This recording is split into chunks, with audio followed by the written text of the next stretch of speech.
Okay, so we are going to do a very focused review of grade 11. We are not going to review every single topic from grade 11 because we don't need to do that. Every single calculation or whatever is not pertinent. So even on the grade 11 exam, for example, there was no parts per million, no parts per billion, percent MV, percent VV. That kind of stuff is a solubility curves. That kind of stuff is a way to represent the amount in a substance, for example. So we still are going to do quite a bit of quantitative chemistry, but we're really going to focus on using the mole amount. Okay. I do recognize that some of you may have had grade 11 chemistry a very long time ago. So what I want to do is just make sure everyone's on the same page. So we'll do a little bit of review of the basics. You will definitely need a periodic table. If you have the periodic table from when you were in grade 11, that's great. If not, then if you have a printer, you can go to the grade 11 or the intro module and the periodic table is there, or you can Google periodic table. If you are just looking at it on the screen, that's fine, but we need the periodic table to help us figure out how many protons and electrons are in a neutral atom, which is the element as it appears on the periodic table. So for a neutral atom, the number of protons and electrons is the same, and it's going to be the same as the atomic number. If you're using our periodic table, that happens to be the top left-hand corner. For the number of neutrons, it's the atomic mass minus the atomic number. That's going to be less important in grade 12. So in grade 11, we calculated average atomic mass and using isotopic abundance. We don't have to do that in grade 12. But we are going to make use of the valence electrons. So the number of outer electrons, both for figuring out the ionic charge of something, but also we're going to expand its use for Lewis structures. I chose this periodic table because it's very, very, very simple, but it does have the atomic number in the same spot. So as ours, the top left-hand corner.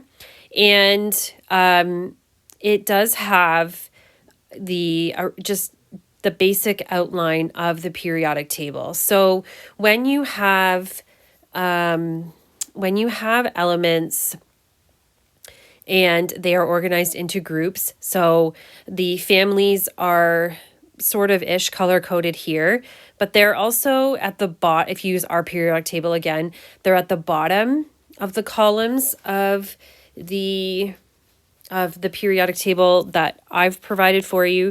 So for example, it says alkali metals at the bottom, alkaline earth, halogens, noble gases here. So you can look for that. Coloring in a periodic table or looking at an element and seeing where it is, again, is not really an expectation for grade 12.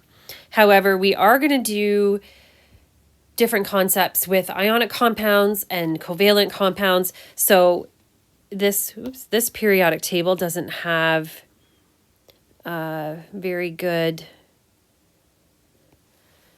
distinction, but if you have the one that I provided, then everything to the left of the staircase we're going to consider metals, and everything to the right of the staircase is considered to be a non-metal.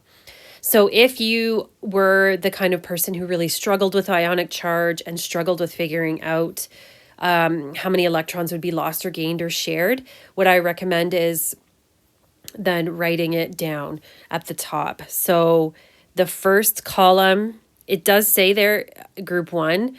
It is labeled on ours as well, but so this first column has 1 valence electron, which means its ionic charge is going to be +1.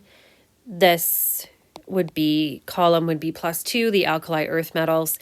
And then this simplified periodic table does not have ionic charges for the transition metals, but our periodic table has them written underneath the symbol.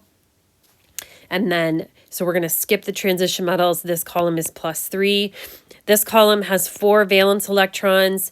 We're going to look at this year quite extensively the chemistry of carbon and looking at how it shares electrons. So it's not, you don't really need to worry, is it +4, is it -4?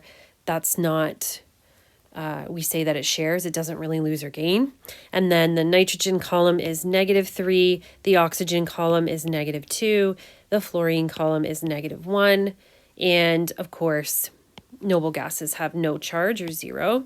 And so the columns with the metals like +1, +2, +3, that means they have 1 valence electrons, 2 valence electrons, 3 valence electrons.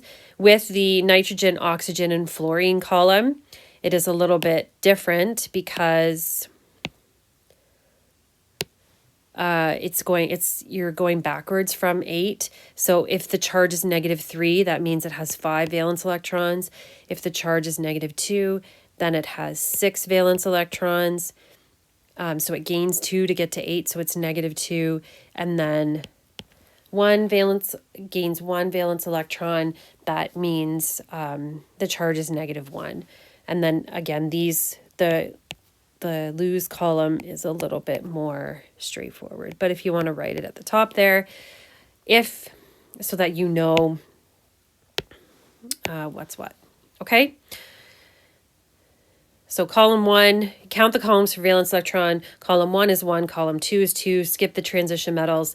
Column 3 is 3, column 4 is 4, column 5 is 5, column 6 is 6, column 7 is 7, and column 8 is 8. So the periodic table is set up to help you. And we're going to look at, in the first unit, something called electron configuration and a different way to represent how electrons are arranged in elements. Okay, so something else that we did in grade 11 was look quite extensively at ionic and covalent bonds. And one of the things you had to do was calculate the change in electronegativity. So the definition of electronegativity is the tendency of an element to pull electrons towards itself in a chemical bond. So this is a tabulated value. So a couple of slides down, there is this table here. This is on the back of the periodic table, but they are reference values. You do not need to memorize those. And when you have the tabulated numerical values, it's a way to give a number indicator for how greedy an element is for electrons. So this is going to influence how polar something is, which is going to influence what we're going to talk about. Extend that this year to then how does it behave? How does that affect melting point and boiling point and those kinds of things. So the higher the value, the more pull on electrons an element has. So that a simplified way of thinking of that is how electron greedy it is. And we can use the difference between the electronegativity values. So on that table, it's listed as delta, like that symbol here is delta. And that means the difference, which is mathematically we're going to subtract to determine if the bond is polar, nonpolar, or ionic. To be honest, ionic is metals and nonmetals. They have a very rigid, very ordered structure. So there's not a lot of strange things that can happen with that. So we're actually going to focus more on polar and nonpolar because, of course, with sharing, then you can have equal sharing, which is nonpolar, and then unequal sharing, which is polar. Equal sharing is nonpolar, unequal sharing is polar. Both of those have nonmetals, so it's a little bit trickier to decide is it polar or not, and that's why those tabulated values can be much more useful.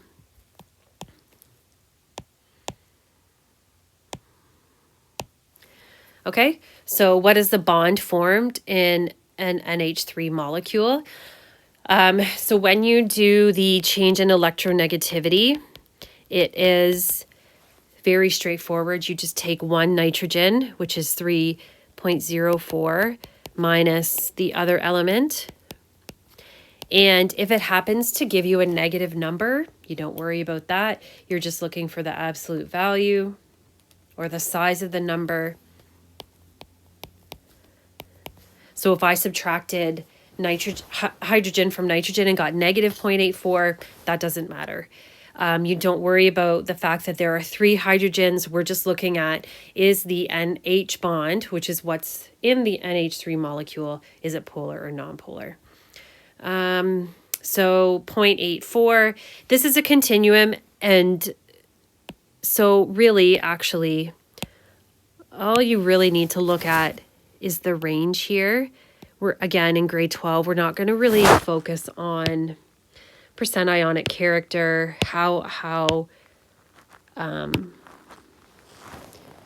you know, you can just look at the range and say whether it's nonpolar, polar, or ionic. So we have 0.84, which is, you know, in here somewhere. And in general, it falls under the polar covalent range. Okay. Now, some of you, there's not a lot of variety. There's not a lot of nonmetals. So some of you might be like, oh, I remember that NH3 is a polar bond, and that's fine. And then now you just to remind yourself too that you can use the math to prove it, and you don't need to memorize these values. This is on the back of the periodic table. Or if you were not in my class and didn't keep your periodic table, then it's a separate reference sheet in the intro module. You can print it off. Okay.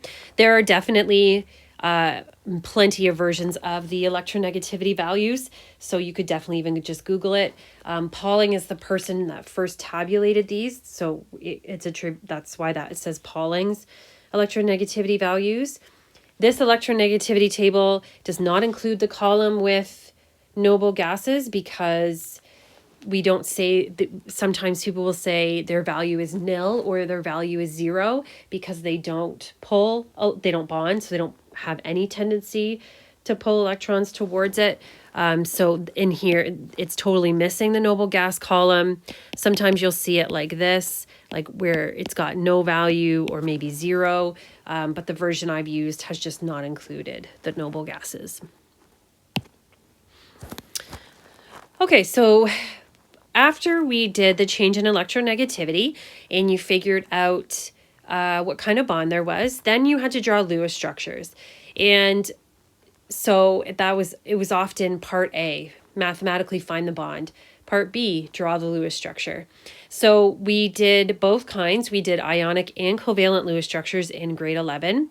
But this year, because we're going to extend it to molecular shape and looking at places where the octet rule is not followed, then that's going to focus on covalent structures only. Again, ionic compounds are very rigid, plus, minus, and that does not leave a lot of room for of changes in them. So we're going to, these 2 examples I've listed here are just going to be Lewis structures for covalent compounds. The principle's the same, except remember in ionic there were things like square brackets and stuff like that, but the valence electrons are what are shown in a Lewis structure. So the central atom, or the atom in the middle, is written first in the chemical formula, except if you have hydrogen. So I chose H2O as one of my examples. The only other one that I can think of that's pertinent in grade 12 is H2S, which oxygen and sulfur are in the same column. So it's going to look very similar. Okay, so what you need to do is look at the valence electrons. So again, if you didn't write it down or if you forget how to do it, go back, rewind the video, and go and label your periodic table. Okay, so we have CH4. So carbon is in the 1, 2, 3, 4th column here. Here it is. It has 4 valence electrons. So in grade 11, you could have done 2 things. You could have drawn bubbles or you could have drawn lines. Bubbles are helpful to see where the bonds go. So carbon has 4 valence electrons. So you can't pair them up like this, right? That's not how it works. You have to do, you can sort of think of it like never eat shredded wheat. North, east, south, west. And then here it does tell us that there are 4 hydrogens, but you can see that carbon needs 4 bonds. We are trying to get to 8. So hydrogen is here in the first column. That means it has 1 valence electron. So one of the options you had for grade 11 was to draw bubbles showing the bonds. Now hydrogen's happy, it's all paired up, and carbon is also happy, it's all paired up, okay? You could have also drawn this. That's fine as well, but you can't do both. You can't do something like this.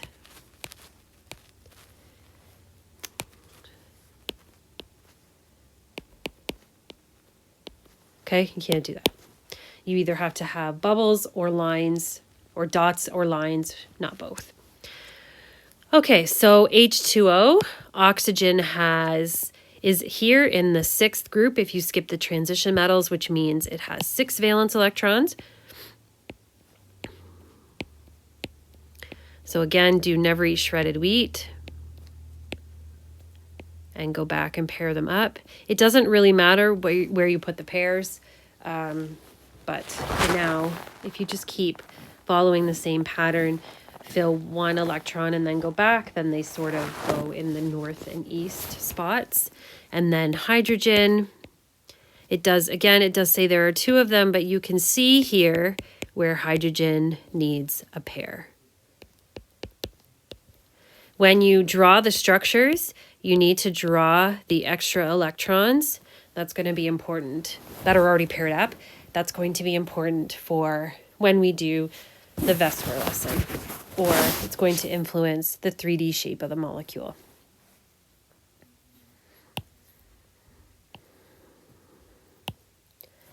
Okay, so we did talk quite extensively about periodic trends, and as much as we're not going to have questions in grade 12 where it's like rank these in terms of, reactivity or whatever, a list of elements, it is important to think about why the periodic table is the way it is, okay?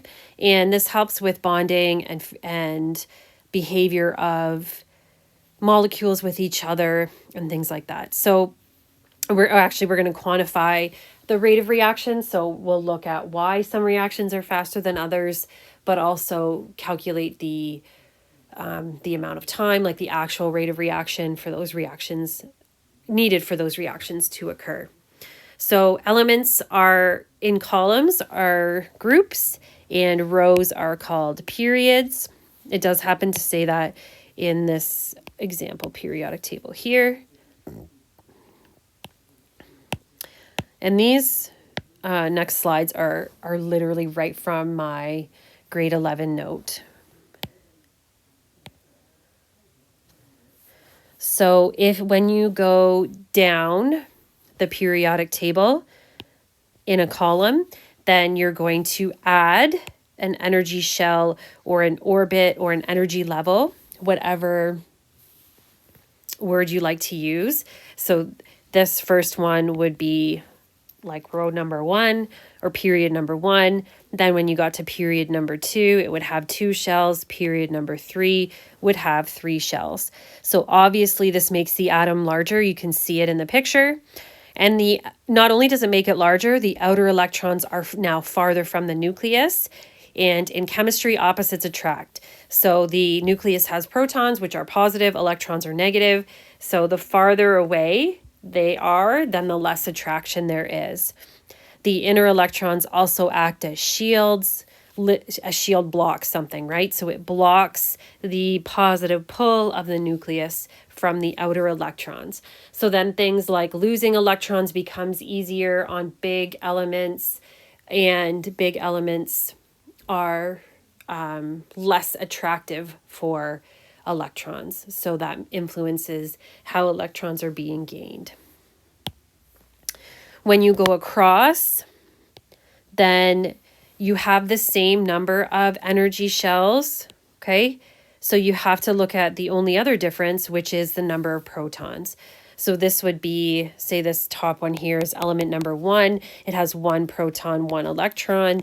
Element number 2 now has 2 protons and 2 electrons, which means you can literally think of it like holding hands. If you held one hand of a person, they could get away from you easily. If you held both their hands, you could pull them in closer. So this picture shows that here in number 1, then the electron shell is a little bit farther away, and number 2, it's pulled closer. So electrons are more attracted to a more positive nucleus, pulling them in closer, making the atom smaller. So then sort of the reverse of a big atom, that makes it harder to lose electrons, and it makes it easier or more attractive to gain them.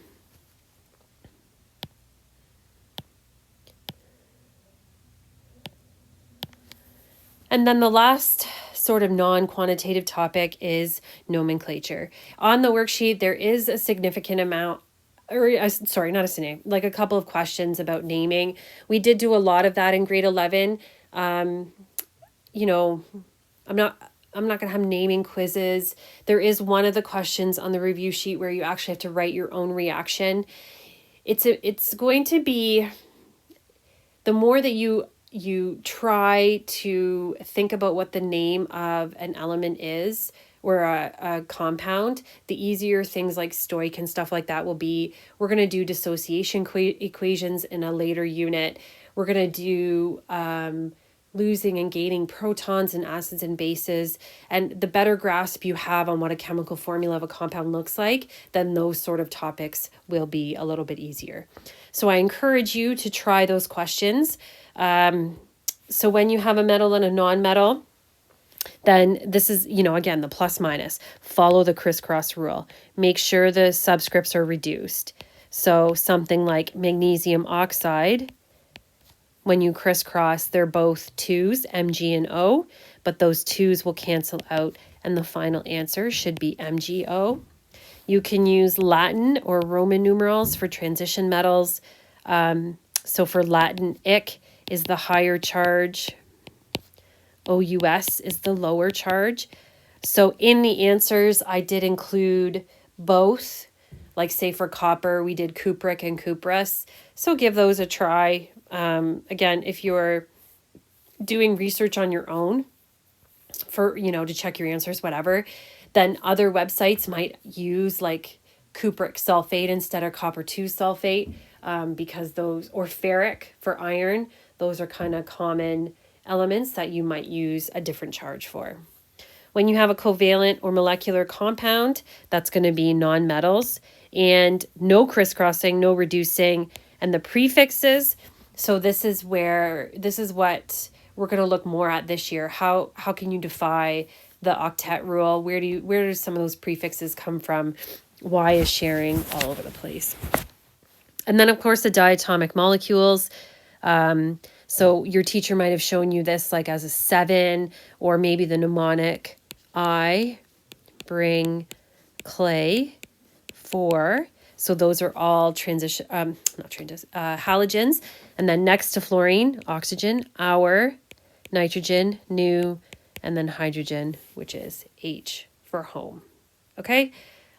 So don't forget about those.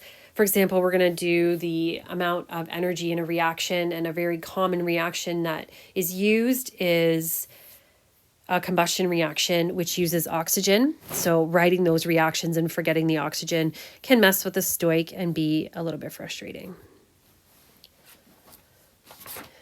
Okay, so on to the more quantitative concepts that we need. So percent composition is a really straightforward calculation, and percent composition is useful because it can help with stating or figuring out quantitatively whether something is a pure substance. So the percent composition of something has to be the same no matter where you are. So the percent composition, we're going to do CO2. The percent composition of CO2 in England, for example, has to be the same as the percent composition in wherever, Canada, Australia, Antarctica, whatever. And if it's not, then it's a different compound. Extensions of percent composition we did were things like empirical formula, formula of a hydrate. We're not going to do those types of calculations in grade 12. That was a grade 11 concept. So when you do the percent composition, whenever you do a percentage, it's always part over the whole times 100. So the mass of the compound goes in the bottom, the bigger one, and then the mass of the element goes in the top.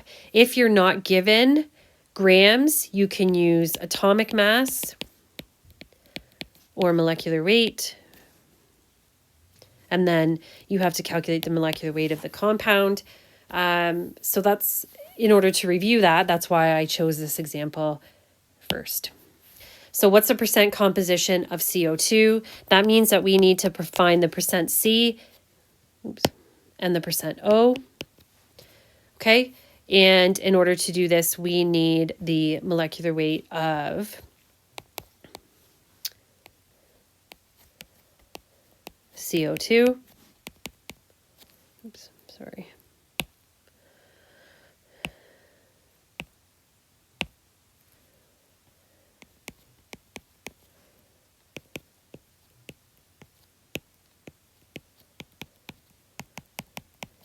So similar to grade 11, you might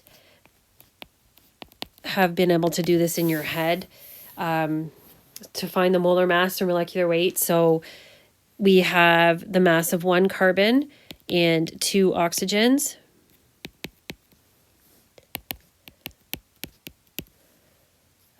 We use the unit grams per mole. There are 2 oxygens, so you need to multiply that by 2.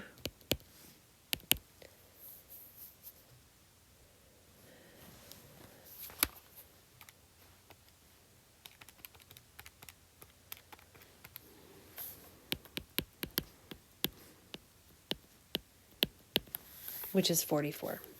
Okay, so the percent carbon, there's only 1 carbon, so we're just going to use 12.01.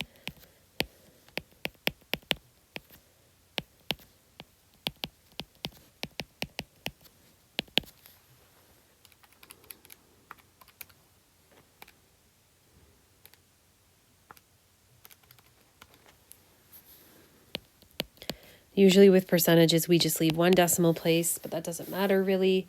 You get 27.3%.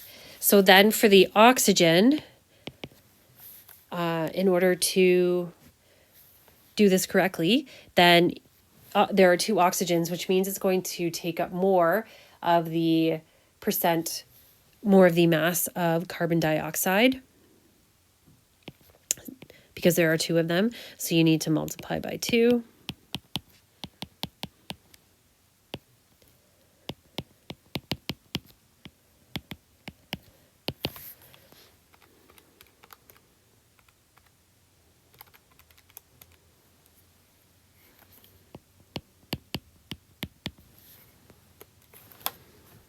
Okay, pretty straightforward. So a couple of things. Again, you don't really necessarily have to show this molecular weight step. You could have just written the answer here, and I would accept that. If you are a dimensional analysis kind of person, then you'll notice that grams per mole on the top and grams per mole on the bottom cancel out, leaving our unit as percentage, which makes sense. You could have also done this question. Once you found the percent of carbon, you could have done 100 minus 27.3 to get the percent oxygen. But this works because it's this really simple compound with only 2 substances. So showing all of your work is never a bad thing. Okay. And then one of the things that was important when we got to the gases unit, there isn't a lot about gas laws because they're pretty straightforward, and we dealt with them in grade 11. But Kelvin is an important temperature scale for chemistry because there are no negatives and it deals with, of course, 0 Kelvin being absolute 0. So to convert degrees Celsius into Kelvin, you just have to add 273.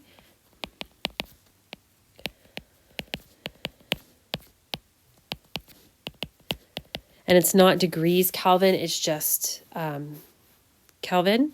So Kelvin is -5 degrees Celsius plus 273.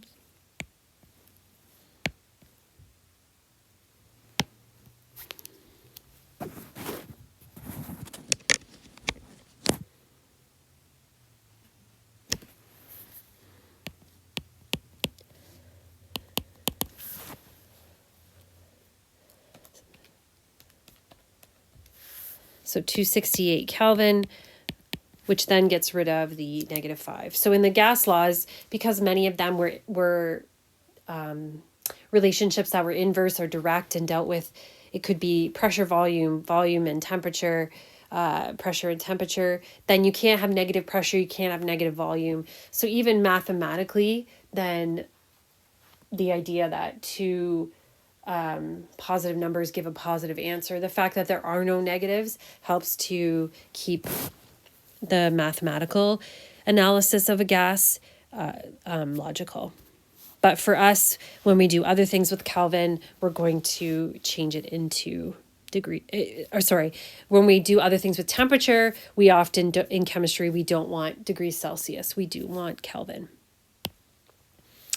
Okay, and then of course, stoichiometry. So depending on what your teacher did in grade 11, there are a large variety of ways to do stoich. I am going to show you a way to do it as a ratio. You might have used a chart, you might have used a rate of change, and that's fine too, but just a straight up chart with no ratio or rate of change can make things a little bit difficult when we do things like how much energy is in a reaction, what is the rate of reaction, and we need to be able to convert between values based on their coefficients. So I'm going to show you the way that I teach my grade 11 students, and I encourage you to try this out and see how it's going to go. The one tricky thing with stoich is that the question doesn't really say using stoichiometry, so you kind of have to make sure you read the question carefully. So it says if you react 0.7 grams of oxygen, how much water will be produced? So those two substances are not the same. So that means in order to change or convert from one thing into the other, we are going to use stoich. Whenever you do stoich, you cannot use grams, okay? So we always, I said last year, if you forget how to do everything else, if you convert grams into moles, then that's going to be, a way that you can get part marks. One of the other things about this unit, I'll just mention it now, finding entities and using Avogadro's number. Again, that's not really something that we are going to do in grade 12. What we're going to do is mostly apply the mole concept and concentration into figuring out what's happening with reactions. How much energy is used or gained? How is the reaction going faster or slower? How can we get it to go faster or slower? Is the reaction going forward? Is it going reverse? What's the concentration of ions we get in a solution that is said to be insoluble and that kind of stuff. So we're going to apply more the mole concept as opposed to how many molecules or formula units and how many atoms or ions. Not that it's not important, it's just not, we're going to kind of shift our focus here in grade 12. But stoichiometry is important. So first of all, we need to balance this equation. So hydrogen is okay right now, oxygen is not. So there's 2 on the reactant side and 1 on the product side. So I'm going to put a 2 here, which is going to make 2 oxygens, which is great. But now there's 4 hydrogens, but that's no problem. I can put a 2 there. Okay, so how much water will be produced? I believe, okay. So I'm going to deal with the first part of changing the grams into moles, and then in the other slide, we can do the stoich. So no matter what, I could have asked you about hydrogen. I could have asked you about water. This question happens to say water, so that's arbitrarily what I've chosen. But again, the big thing is that we do not want moles. Or sorry, we do not want grams, we want moles. So there is the formula for moles. If you were a triangle person, you could have done that, even though, sorry, that was a terrible triangle. Mass divided by molar mass or molecular weight changes grams into moles. So one of the things you can do is organize your information like this. So the molecular weight of oxygen is 32. So again, you kind of have to decide, do I need to show all of my work here, or can I just write the answer? And I don't care. Similarly, you can just write down that the answer here, one of the advantages of organizing your information is like this. Because moles is mass over molecular weight or molar mass, then it's this line divided by this line gives you this line. Or again, you can show your work. You will never be penalized for showing more work. Okay, you kind of have to decide. So now we have the moles of oxygen. Now we can convert those into the moles of water.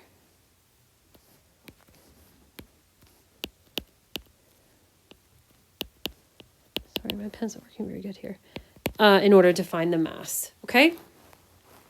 Now there is a slide on the other slide, blank spot, so I'm going to go and switch over here. So I'm going to take the moles of oxygen and convert it into the moles of water. Why water?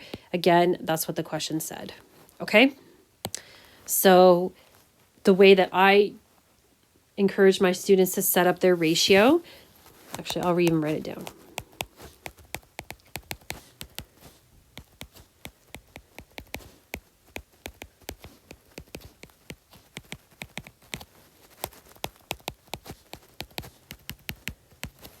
Okay, so we're going to convert it into moles of H2O.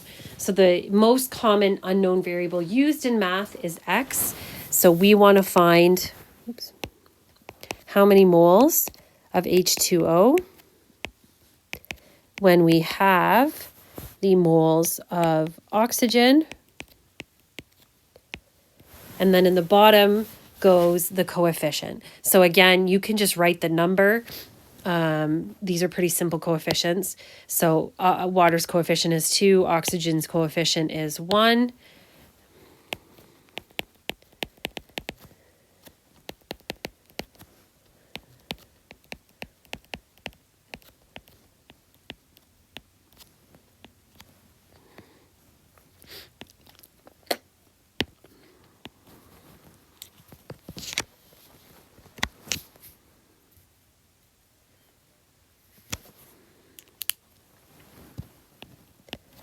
Okay.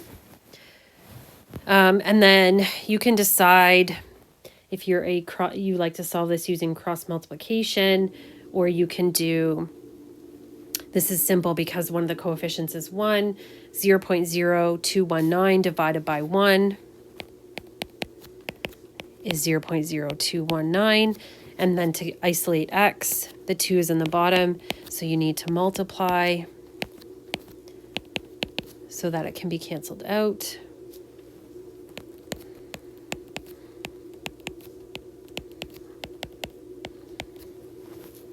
H2O. Usually I try to make my question as specific as possible. It just says how much. It doesn't really say much more than that. So, you know, do we have to convert it back to mass of water? It's kind of hard to say, but we can do that here so that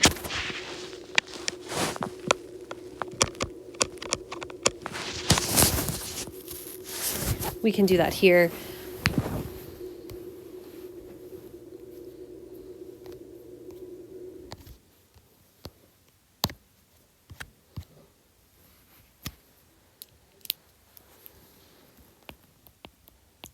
Just to review it. Oh, my pen keeps stopping working. Sorry, guys.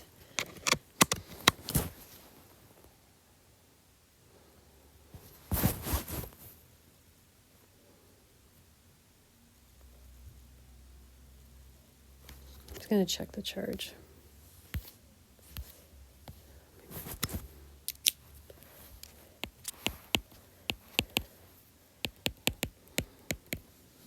So again, you can use the formula, you can rearrange it, you can do the triangle.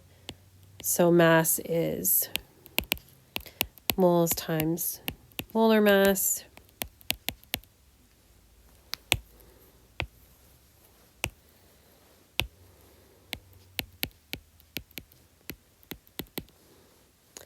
The molecular weight of water.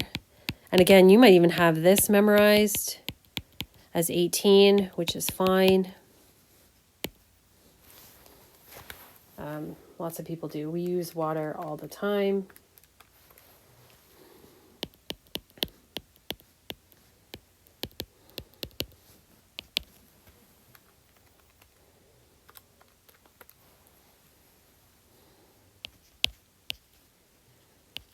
If you rounded different than me, that's okay.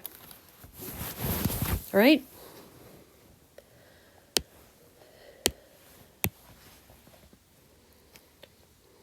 Okay, so then we got to the concentration.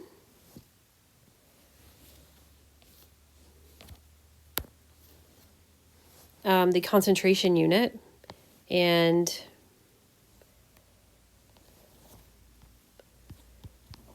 one of the topics was making a solution from a solid. So you can use this old triangle and do it as 2 steps. And then this new one where concentration is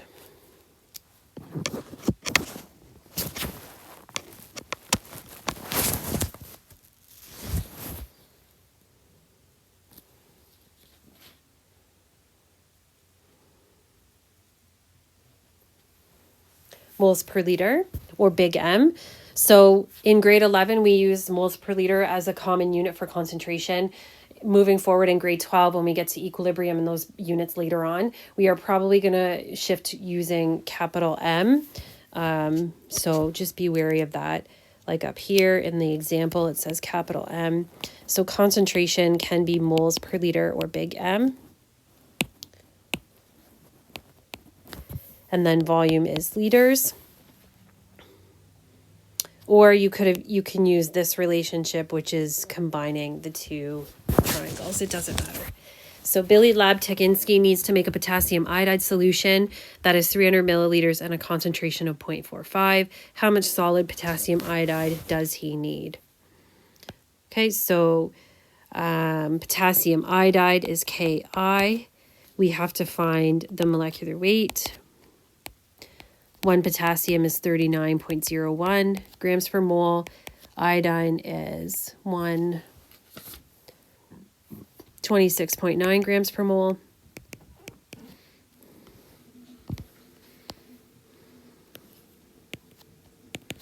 But again, if you want, you could have just written the final answer.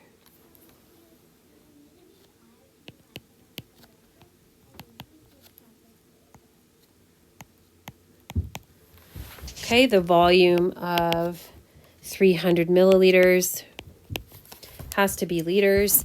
And in order to get milliliters into liters, then you need to divide by 1,000.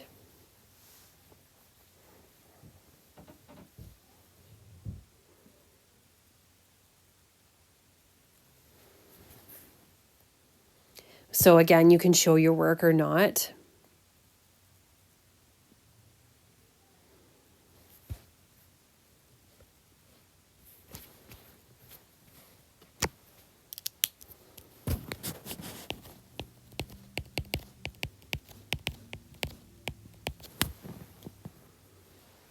And the concentration is given, oops.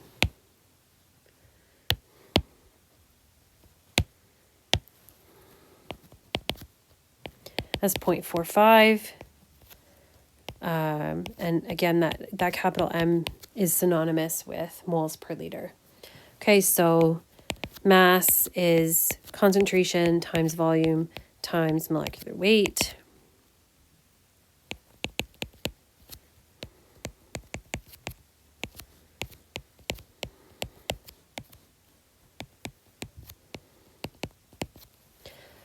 And sometimes, so we might have to do these calculations when you were doing a lab. So even if you forgot how to do this, or if you were going to be a helper in a junior science class, which can't happen this year anyways.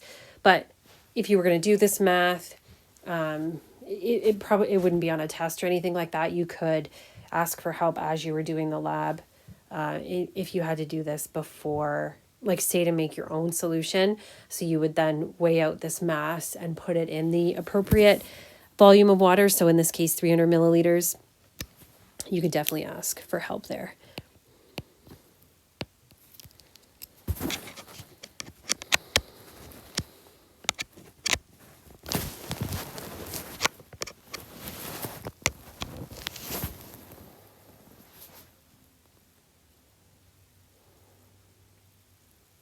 So all you're doing is 0.45 times 0.3 times 166. I don't expect you to show units through your calculations. You can just have units in your answer, but some of you maybe are dimensional analysis kind of people.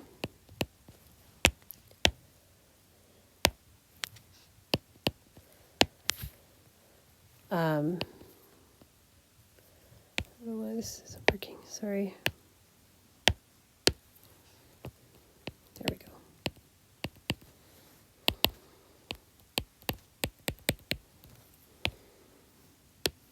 So the liters cancel, the moles cancel, and you're left with grams. Okay, you can do that too. So then you would take the 22.41 grams, weigh it out on the scale, and dissolve it in 300 milliliters of water. And by definition, something dissolves in water to make an aqueous solution without changing the volume. Versus a question like this one, which is diluting a solution. So here we have a really concentrated solution, which is 4 molar, and we're going to make 500 milliliters of the solution. So when we find how much of the 4 molar we need, then that volume has to be subtracted from 500 to make your solution.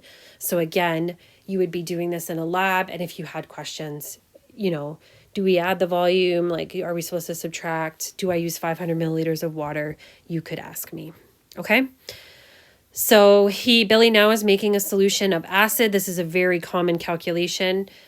He has a stock solution. So stock solution is more concentrated, or C1, and needs to make a 500 milliliter solution that is 0.5.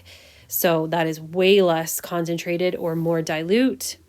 And then how should he prepare the solution? So Billy has 2 solutions this time, not a solid.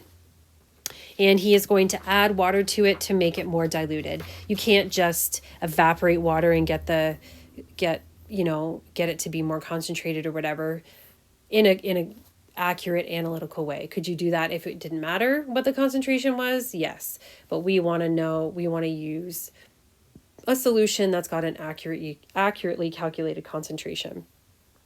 So often, let's say your lab has nothing to do with dilution. You might have a solution that's really concentrated, and you have to figure out what the amount is you need to make a solution that's less concentrated. And then you're going to go do a lab that has nothing to do with the solution except that it's one of the reactants. Okay, so this is a really common lab calculation.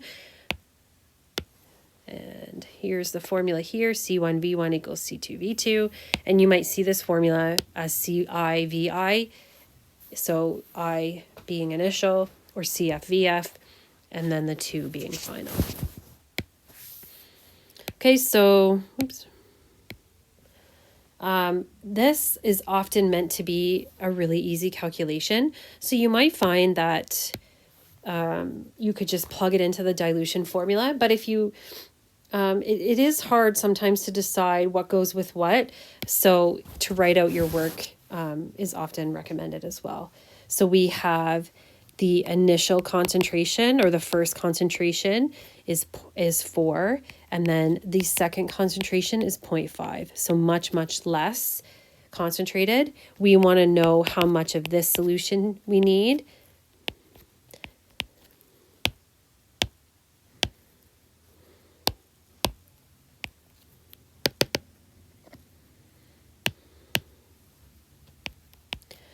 to make our final concentration.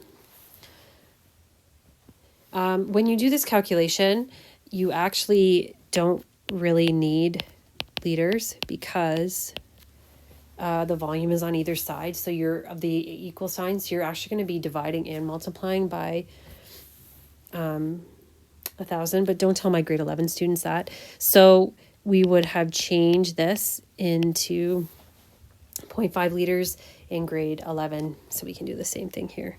So initially we have a really big concentration of 4. We need to find out how much of it we're going to use. The final concentration we want is 0.5 and the final volume is also 0.5.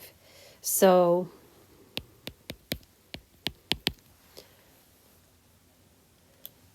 zero 0.5 times 0.5 is 0.25.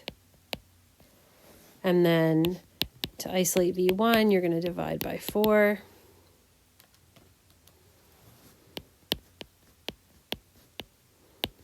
Which is 0.0625 liters. So if we were going to make this solution, then you would have to change that back into liters. I mean milliliters, sorry. We don't have, in our lab, we don't have any graduated cylinders that measure liters. If this is a paper pencil task, like on a test or whatever in grade 11, you would not need to do this. So now to prepare the solution, you would measure 62.5 milliliters of the 0.4 molar solution and add it to 500 minus 62.5 milliliters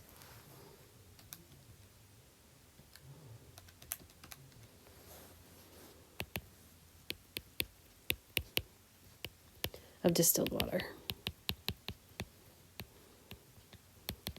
So unlike the preparing a solution by a solid, then this one, and it makes sense. If you have 62.5 milliliters, then you're going to add water to it to get a total of 500. So how much water would you be adding? 500 minus 62.5. But this black writing here, this would be just if you actually had to do this. On a paper pencil test or whatever, this answer here would be enough. Okay? So give the questions on the worksheet a try. And if you have any questions, please ask using Teams, or you can email, and that's fine. Okay? Thank you.